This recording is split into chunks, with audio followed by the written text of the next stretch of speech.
Bonjour, à la une de la Tribune des travailleurs cette semaine, ni 44 milliards ni 41 milliards ne touchaient pas à la Sécu et aux services publics. Mais avant, quelques mots sur le fameux plan de paix entre guillemets annoncé par Trump le 29 septembre. C'est soi-disant un plan de paix pour les Palestiniens, euh, un plan de paix dont le point 9 stipule Gaza sera gouverné en vertu de l'autorité transitoire temporaire d'un comité palestinien. Il s'agit en fait d'un conseil de la paix, entre guillemets, qui sera ni plus ni moins supervisé et présidé par Donald Trump. Ce plan a été immédiatement validé par Macron, qui pourtant avait fait tout un plat de la reconnaissance de l'État de Palestine. C'est ça l'État de Palestine selon Macron, des confettis qui vont être dirigés en fait par Trump. Et là, il faut quand même rappeler que la seule solution conforme à la justice et à la démocratie serait l'établissement d'un seul État laïque et démocratique sur tout le territoire de la Palestine, avec des droits égaux pour tous les citoyens, quelle que soit leur origine, leur langue, leur culture, leur religion. Alors évidemment, la soumission de Macron au protectorat américain, elle a une portée plus générale, elle a une portée notamment pour les travailleurs français. Comme il faut augmenter les dépenses militaires et passer à 5% du PIB qui sont les exigences de Trump, eh bien il faut couper dans ce qu'ils appellent les dépenses de l'État-providence, c'est-à-dire toutes les dépenses sociales, les services publics et la Sécu.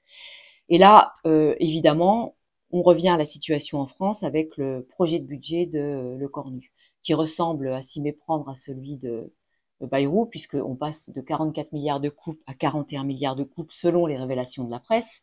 On verra ce qu'il en sera réellement d'ici quelques jours. Mais il est évident que la politique de Macron, c'est la guerre à l'extérieur et la guerre à l'intérieur. Je précise quand même, avant de revenir sur les pages 2 et 3 qui reviennent sur le contenu du projet de Lecornu, que si le plan de paix, toujours entre guillemets, annoncé par Trump était validé par le Hamas, eh bien, n'était pas validé par le Hamas, pardon, la bénédiction est déjà donnée à Netanyahou par Trump pour, je cite, finir le travail, hein, c'est-à-dire l'anéantissement total du peuple palestinien. Mais je reviens donc aux pages 2 et 3 qui reviennent sur le plan, enfin sur le budget, le projet de budget de Lecornu. Donc c'est, je le disais tout à l'heure, le même que celui de Bayrou, c'est-à-dire que les patrons sont tranquilles, même pas la taxe Zuckman qui quand même n'était pas très méchante pour les patrons, même pas l'impôt sur la fortune. Les marchands de canons peuvent également dormir sur leurs deux oreilles puisque le budget consacré aux armées augmente de 3,5 milliards. En revanche, dans le collimateur, les retraités, les travailleurs et leurs familles. Une année blanche sûrement, ce qui fait qu'il n'y aurait pas de revalorisation des pensions, ce qui fait que le pouvoir d'achat des retraités diminuerait. On coupe dans les services publics avec déjà 6 milliards de coupes prévues dans les dépenses de l'État.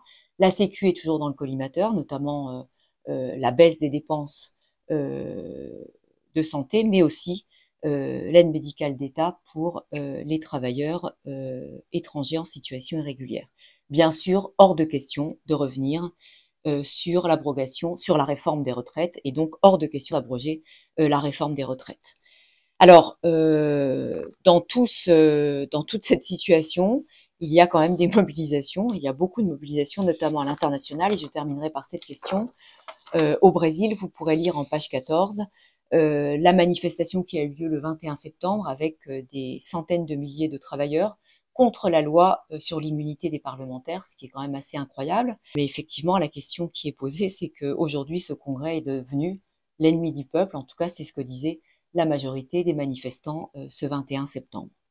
Alors évidemment, toutes ces questions, elles nous ramènent au meeting du 4 octobre que nous organisons à Paris, à l'espace Charenton. Donc, on s'y retrouvera samedi à 14h30.